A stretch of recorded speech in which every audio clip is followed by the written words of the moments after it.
పచ్చదనం పరిశుభ్రం అందరికీ ఆరోగ్యం చౌక ధరలకే సరుకులు మౌలిక సదుపాయాలు ఇప్పుడెలా ఉంది మన హైదరాబాదు ఈ 5 ఏళ్ల పాలనలో హైదరాబాదు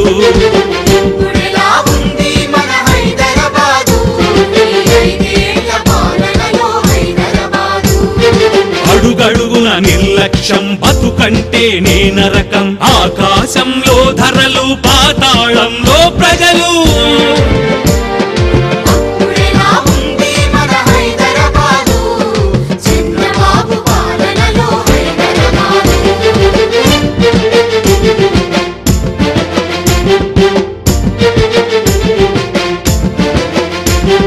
కరెంటు కోత లేదు బాంబుల మోత